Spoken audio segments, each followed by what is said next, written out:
Vocês estão acompanhando, a partir desse canal, tudo sobre a CPMI dos atos do dia 8 de janeiro. A CPMI dos atos antidemocráticos, CPMI da invasão, CPMI do golpe, enfim, vários nomes foram tomados nessa CPI, mas o que importa é o que se vai descobrir a partir de então. Nomes já são liberados. Pois é, para quem não conhece, esse provavelmente será o presidente da CPMI. E é uma excelente notícia para você que quer saber a verdade sobre os atos do dia 8 de janeiro. O que se esconde? Teve infiltrados? Alguém prevaricou e deixou que acontecesse? A responsabilidade é do Bolsonaro? É do Lula? Flávio Dino tem responsabilidade? Anderson Torres tem responsabilidade? O general Gonçalves Dias, do GSI, tem responsabilidade? Enfim, essas perguntas só terão respostas a partir da CPMI. Porque, vamos ser sinceros, muitas pessoas não acreditam que o Ministério da Justiça e mesmo a Polícia Federal ou o próprio STF vai dar respostas que a população busca.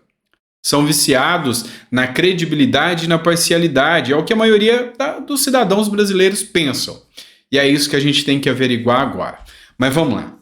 Esse que eu apresentei para vocês é o Arthur Maia, da Bahia, e ele é do União Brasil. Dividido sobre Luiz Inácio Lula da Silva, o União Brasil deve presidir a CPMI de 8 de janeiro. Os líderes afirmaram a Leandro Rezende, que é um analista político da CNN, que realmente Arthur Maia deve ser o indicado para a presidência da comissão. E como que fica com essa indicação do Arthur Maia? Isso é positivo ou é negativo? É muito positivo. Muito, muito, muito positivo. Apesar do União Brasil ter 3 cadeiras nos ministérios do Lula, o União Brasil é um partido que não se coligou totalmente ao governo Lula, não é da coalizão total. Tanto é que dentro do próprio União Brasil há uma ala anti-PT, totalmente contrário ao governo. E em relação a Arthur Lira, a resposta dele é boa. Não tenho motivos para votar com o governo, diz Arthur Maia do União Bahia. Olha só, o que é a grande questão do Arthur Maia? O Arthur Maia, apesar de ser um político quase que ao centro, ele é mais um centro-direita do que um centro-esquerda. Então, ele não é alinhado, ele não faz parte com aquela ala política totalmente coadunada com o governo Lula.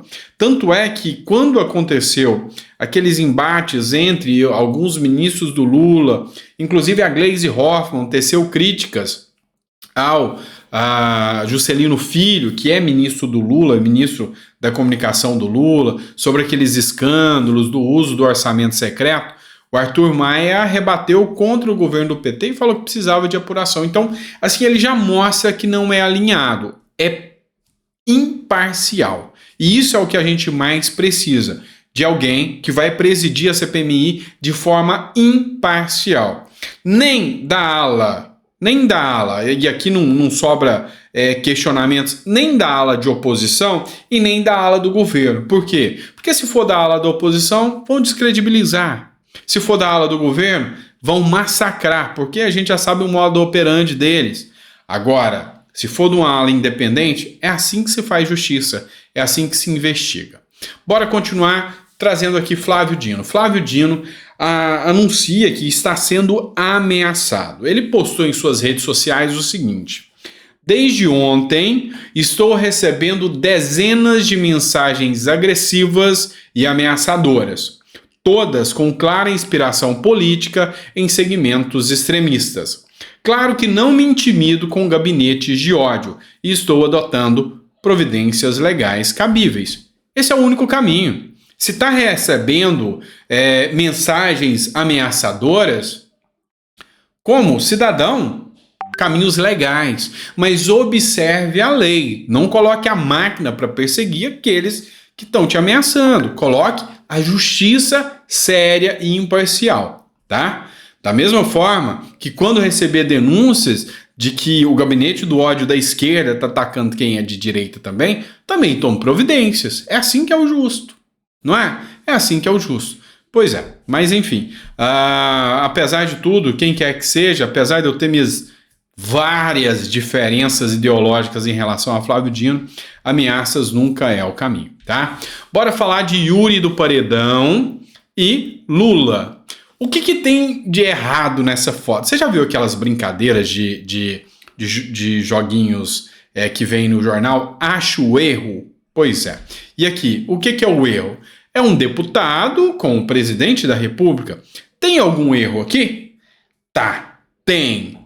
Este deputado, que é o Yuri do Paredão, ele é do Partido Liberal, ou seja, do PL, partido que se elegeu em apoio ao Bolsonaro.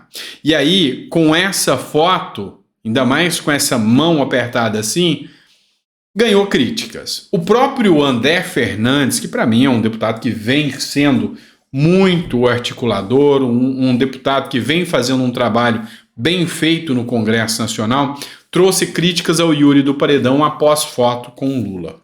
O deputado federal Carlos Jordi também fez um vídeo tecendo várias críticas ao André do Paredão, dizendo que ele vai ser jogado no paredão porque ele foi eleito com o povo do Bolsonaro. E agora, se alinhar com o Bolsonaro, com o Lula, é algo que não deveria haver expulsão, porque ele leva consigo o cargo. E isso seria errado, mas um gelo ele deveria levar. Quem se manifestou foi o Valdemar da Costa Neto. Para quem não sabe, o Valdemar da Costa Neto é o presidente do Partido Liberal, do PL, o partido do Bolsonaro, um grande aliado de Bolsonaro. Ele escreveu o seguinte sobre o caso. Ainda não falei com o Yuri do Paredão, que é o deputado do PL, que esteve com o Lula. Mas já adianto que se ele cumprimentou o Lula porque acha que ele governa do jeito certo, ele tem que sair do partido. Já intimidou aqui e falou, tem que sair fora. E procurar uma outra legenda. Mas se cumprimentou por cordialidade e respeita a liturgia do cargo de presidente da República, ele está correto. Oposição e ódio são coisas bem distintas. Somos oposição ao Lula. Assim seguiremos. E coaduno em número, gênero e grau com a fala do Valdemar da Costa Neto. Oposição é uma coisa, ódio é outra. Agora a grande questão é, foi instado o Yuri do Paredão. Os aliados estão criticando. A base eleitoral está criticando. E Lula espera afagos. E o Yuri do Paredão vai ter que se manifestar. E dizer, cumprimentei pela liturgia do cargo, mas não concordo com Lula. Ou dizer, não, eu estou alinhado com Lula, talvez queira até algum cargo e vai para outra legenda. É isso, vai ter que se manifestar. E na política eu já entendi uma coisa séria. Em cima do muro é o lugar que você mais leva pedrada. Não dá para você ficar em cima do muro, tá? Então leva muita pedrada. Se você for eleito com a base, fique naquela base. Foi eleito com a outra base, é na outra base. Mas em cima do muro você vai levar pedradas dos dois lados. Bora lá, pessoal, vamos falar sobre ainda os atos do dia 8 de janeiro. O Supremo Tribunal Federal novamente, tá? Hoje ainda, no dia 15, formou a maioria para tornar réu mais 245 denunciados dos atos golpistas. O julgamento dos acusados pelos atos golpistas vai terminar hoje, tá? Já tem 795 réus no caso, ou seja, é o maior julgamento, nem na época da ditadura, nem na época que eles chamam de ditadura, o regime militar, se condenou tanto e se prendeu tantas pessoas num único ato ligado ao governo, tá? Ah, mas foi porque tiveram depredações de prédios públicos? Pois é, há poucos dias atrás, em 2017, a esquerda depredou prédios públicos, não teve nenhum arrastão prendendo uma turma toda aí. Vocês sabem disso. Teve a galera do MST que invade prédios aí ao tempo todo e quebra janelas. Diz o Boulos que janela quebrada não tem nada a ver. Pois é. Não que eu esteja passando pano e concordando com quem quebrou. Mas para mim, se A, vai para cadeia porque quebra a vidraça do STF, B, esquerda, tem que ir para cadeia também, porque quebra prédio de ministério, prédio do INCRA, prédio público. Tem que ir para cadeia do mesmo jeito. Ou a justiça não é igual para todos? Responde aí para mim. Vamos lá, mais uma matéria para vocês agora do jornal Metrópolis, pessoal. Petrobras trabalhou contra o país nos últimos anos, diz ministro do Lula. Segundo o Alexandre Silveira, que é ministro dos portos e aeroportos, a política de preços da Petrobras é uma abstração e a empresa estatal se afastou muito da sua função social. Função social para essa turma do PT é petrolão. É petrolão. Segundo eles, a Petrobras teve lucro recorde e, por ter lucro recorde, se afastou da população. Mas eles vão fazer que ela volte a estar do lado da população. Sabe como? Através dessa matéria que foi divulgada no Poder 360. A Petrobras desvalorizou 84,8 bilhões. Não é mi, não. É bi de bola, B de bola. Bilhões de reais desde as eleições. E adivinha quem foi anunciado como novo presidente? Pois é. É o cara que quer fazer com que a Petrobras volte a ser como era antes. O valor de mercado da estatal atingiu 301 bilhões, 84 foram embora pelo ralo, só pelo nome e pela gestão Lula. Nada mais que isso, beleza? Vamos lá.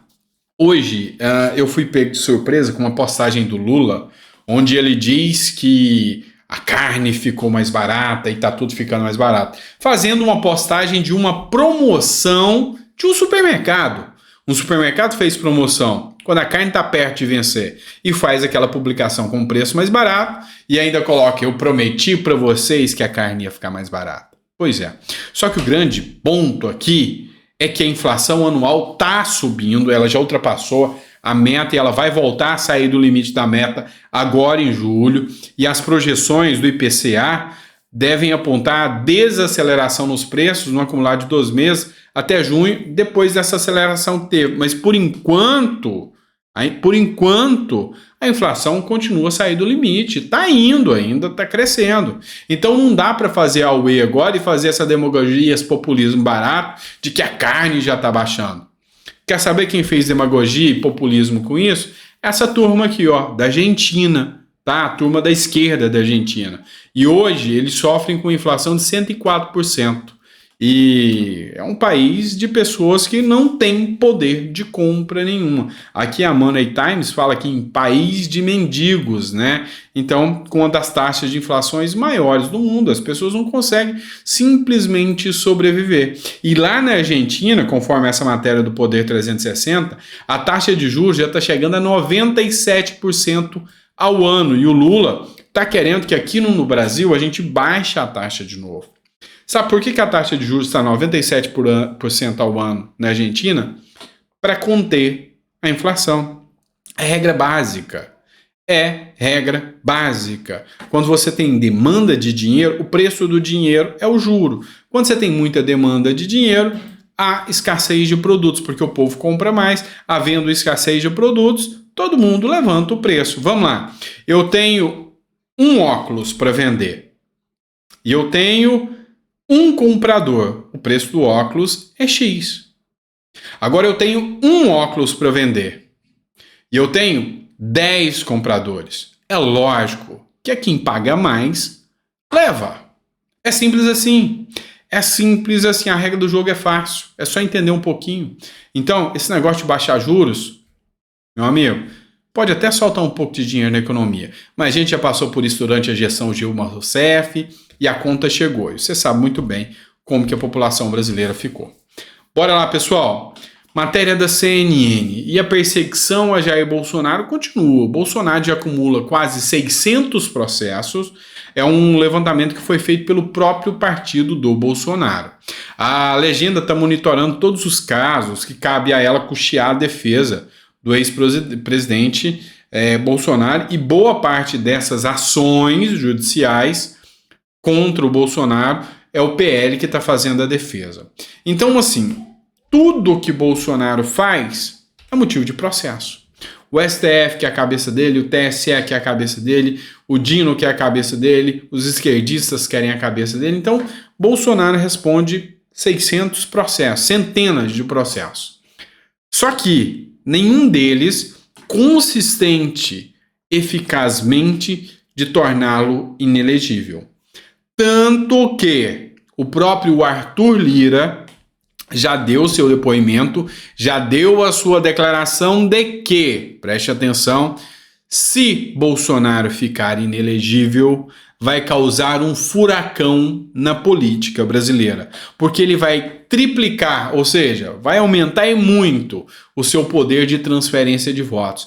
Aí, meu amigo, Bolsonaro inelegível, com a pecha da injustiça, porque teve um aí, que eu não vou citar nomes, que foi condenado em primeira instância, foi condenado em segunda instância, foi condenado no STJ e lá no STF limparam a barra dele e deixaram o cara elegível, depois de um dos maiores escândalos de corrupção do mundo. Agora vem um ex-presidente e vai se tornar inelegível, por quê? Por causa de um cartão de vacina.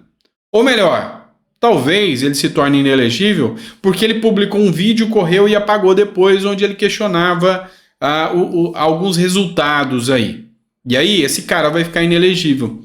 Você acha que o cidadão brasileiro vai olhar isso com justiça? Você acha que o cidadão brasileiro vai olhar isso e achar que isso está certo? Mas nem brincando.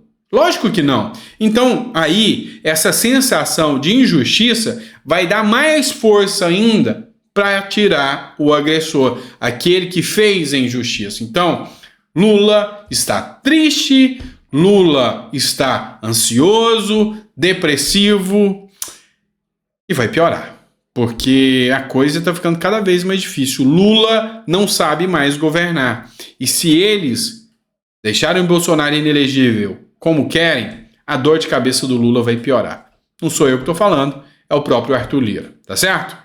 Grande abraço, fiquem com Deus. Espero que você tenha gostado do conteúdo que a gente trouxe hoje para vocês. A gente faz com todo carinho, trazendo aqui para vocês. E teve gente que chegou agora e não assistiu o último vídeo, né? Não trocarão o Sandro. Foi a barba que saiu. Tava pinicando, incomodando, tava ruim. E aí, a gente simplesmente passa a navalha e tira a barba. Quando um governo tá ruim, a gente também, na hora do voto, passa a navalha e tira. Ou, em algumas situações, tem um impeachment para acontecer. O problema é que não é o povo que inicia impeachment. Senão já tinha ministros de Supremo empichado, já tinha presidente empichado. Mas até lá, qual que é o papel seu? Qual que é o meu papel? Pressão. Pressão. Eu não sou botijão de gás, mas tenho muita pressão. E é isso, vamos fazer pressão, vamos cobrar. A gente ainda tem democracia, quer dizer, um pouco, quer dizer, bem pouquinho. Mas a gente pode discutir, a gente pode falar, a gente pode questionar. E enquanto a gente pode fazer isso, vamos para cima, igual um trator. É a arma que a gente tem para poder utilizar, tá certo? Obrigado por tudo, Deus abençoe, fiquem com Deus. Se Deus permitir, amanhã a gente está aqui de volta para gravar mais conteúdo para vocês. Com toda certeza, mantendo você super atualizado. E não esqueça, amanhã é terça-feira, o dia D. Depois da manhã é CPMI dos atos do dia 8 de janeiro, começando. E aí, meu amigo?